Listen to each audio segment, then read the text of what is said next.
All right, we'll turn now to the Psalm for Pr08 Lectionary 13, June 28th, 2026. We're in Psalm 119, verses 153 to 160. Three times in this passage, the psalmist says, revive me. So when something repeats three times in scripture in pretty short succession, we're supposed to pay very close attention to that. So that's what jumped out to me from these verses. The psalmist must have been feeling, however, is the opposite of revived. Dead, oppressed, without the energy, strength, motivation, protection that he needed. The first verse of the passage, verse 153 says, look upon my affliction and rescue me. He's in trouble. He's in some kind of need. And so three times he cries out, revive me, revive me, revive me. He must feel like he's very near to the end and like there isn't a lot of hope. Why does he call upon God to deliver him from the affliction?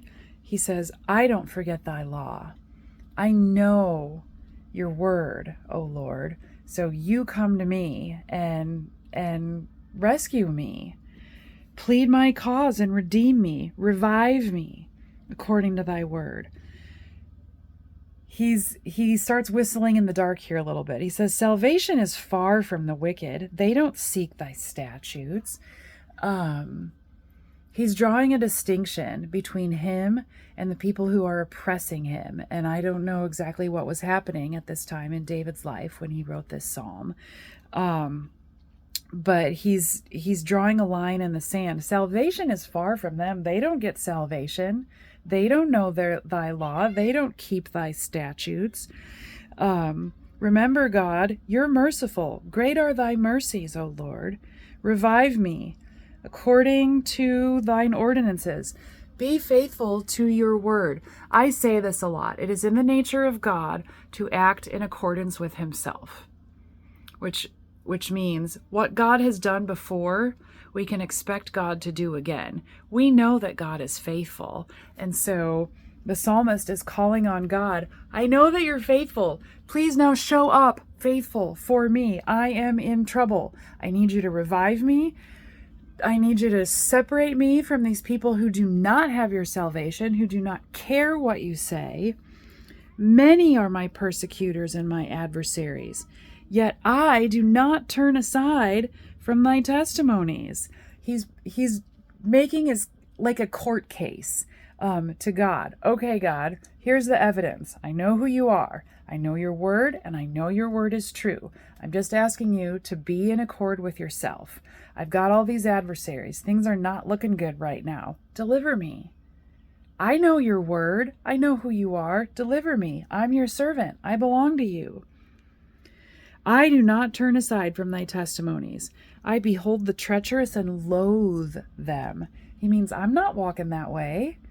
Maybe, and maybe this is the connection with the Jeremiah.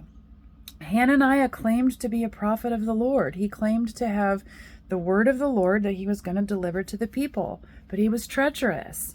He was not a prophet of the Lord. He was false. So the words that he said were false, and they delivered the people into evil. Consider, David says, how I love thy precepts.